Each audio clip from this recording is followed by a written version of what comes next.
Ven y avancemos juntos.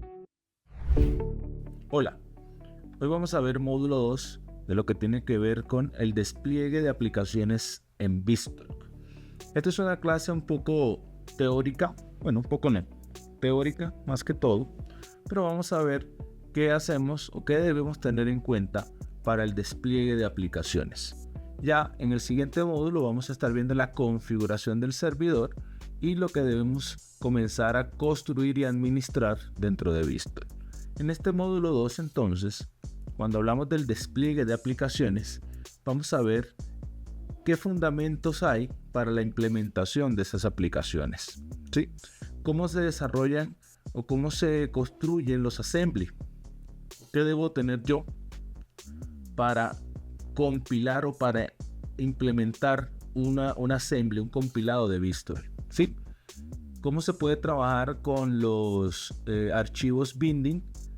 Y cómo implemento yo, cómo puedo construir yo lo que se conoce como los paquetes, que son los instaladores que uno construye en BizTalk, que vendría a ser los MSI. ¿Ok? ¿Cómo así? Las orquestaciones y todo lo que uno pueda construir en BizTalk, ¿cómo lo puede uno empaquetar? Vamos a explicarlo y en los siguientes módulos, cuando ya empecemos a configurar BizTalk, pues ahí ya vamos a entender un poco más lo que quiere decir este módulo. En el módulo de fundamentos de BizTalk podemos observar, podemos ver lo primero, qué requisitos de hardware y de software necesita BizTalk para yo implementar, para yo trabajar con BizTalk. Para los requisitos de hardware como servidor de BizTalk yo necesito mínimo un equipo con una CPU compatible con un Intel Pentium y que tenga mínimo 1 GHz o superior. Obviamente ya los equipos hoy en día tienen mucho más capacidad de lo que nos muestra acá, pero es importante tenerlo en cuenta. Aquí nos dice que admite Hyper-Threading y de doble núcleo.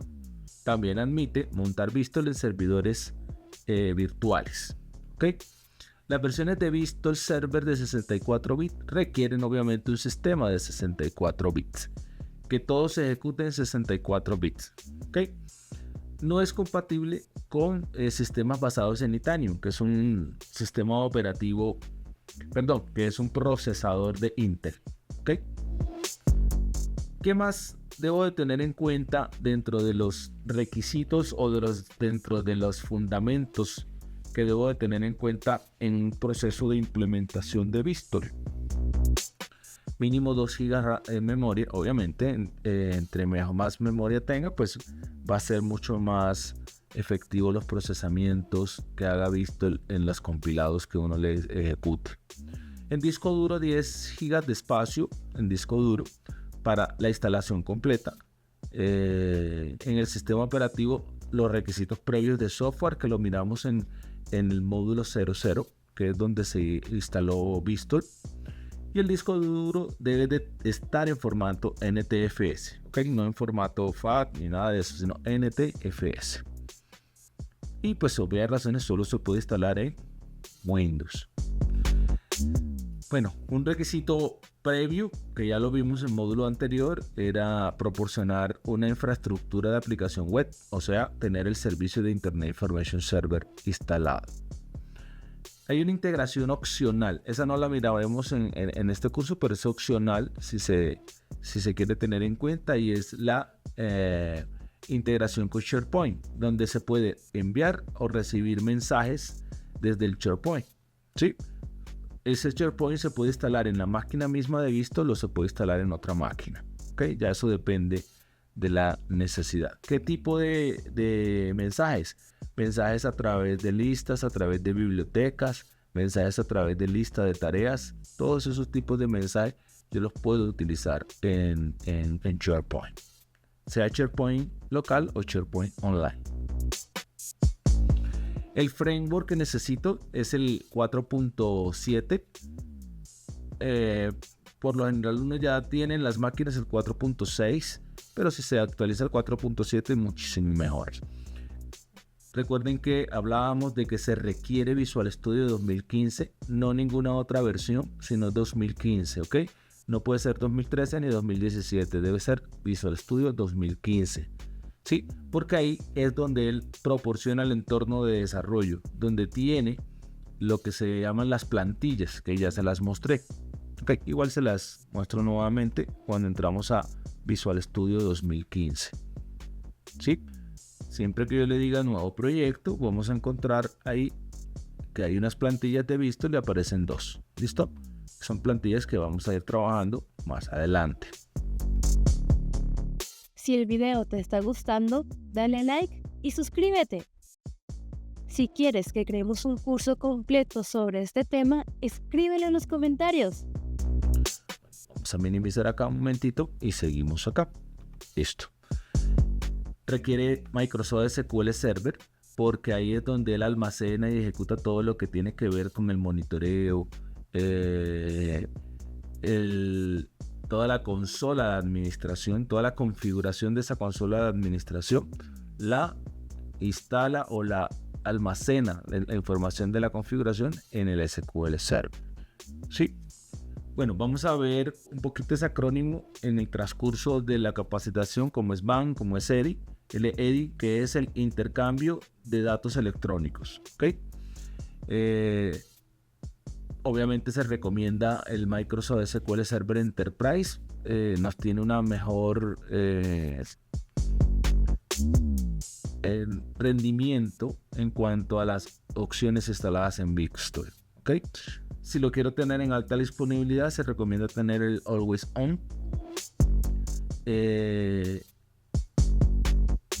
Y todas las características de SQL Server Enterprise.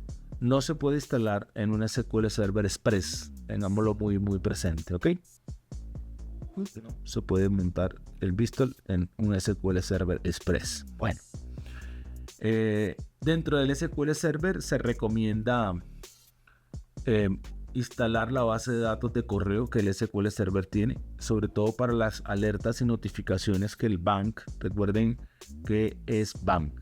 Recuerden que es BAN, el Business Activity Monitor, monitor de actividad de negocio. Entonces, para hacer notificaciones y alertas se requiere que en el SQL Server, o se requiere que en el SQL Server esté montado el servicio que tiene SQL Server de base de datos de correo electrónico. Lo miraremos un poquito para que lo tengan presente. Entrando al Management Studio, que tiene el SQL Server en este momento.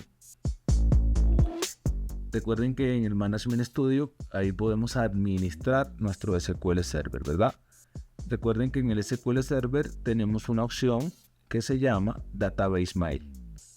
Esa opción de Database Mail es la que se requiere configurar para las alertas y notificaciones de BAN. Ya se las mostraré más adelante cómo podemos configurar. ¿Ok?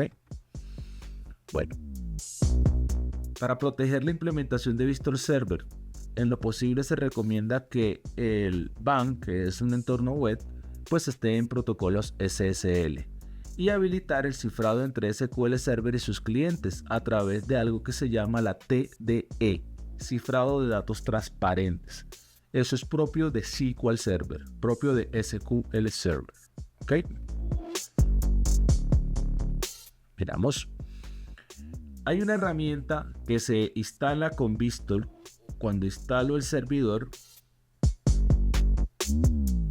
permítanme un minuto. Hay una herramienta que se instala cuando instalo el servidor. Si no la instala cuando instalo el servidor, pues se debe de instalar más adelante, que es la BTS Tags, que es una herramienta o es un componente que se ejecuta a través de consola, de la consola de PowerShell. Y de esta manera yo puedo implementar los assembly. Los assembly, que son pues los compilados de Vistol, que vendrían a ser unas DLL. ¿Sí? Las orquestaciones que son, al final son DLL, que ahí determino yo cómo la voy a implementar. Aquí está un poquito más teórico, digamos así, cada una de las opciones de la herramienta, que se conoce como BTS Tags. ¿Okay? Cuando decidimos que vamos a trabajar con los archivos binding file o los archivos de enlace que se conocen, o los archivos, como quien dice, compilados, un binding crea una asignación entre un extremo lógico como un puerto de orquestación o un vínculo de rol y un extremo físico como una entidad o un puerto de envío o recepción. Porque recuerden que Vistol envía mensajes, recibe mensajes, ya sea a través de WCF o ya sea a través del messaging, que es un componente que vamos a instalar más adelante. Permite la comunicación entre componentes diferentes de una solución empresarial de Vistol. Puede crear enlaces mediante la consola de administración. Esta parte lo hace los binding file, o sea, los archivos, algunos archivos que se compilan. Un binding file, cuando el archivo se compila, cuando la orquestación se compila, viene con un archivo XML, que es el archivo binding file, que es el archivo de enlace. Haciendo una comparación, es como un poquito parecido a lo que uno trabaja como un XML en web, que es el web config o el app config, aunque Vistol tiene también su archivo de configuración, pero este nos sirve como archivo de enlace para las otras aplicaciones, que es como un XML.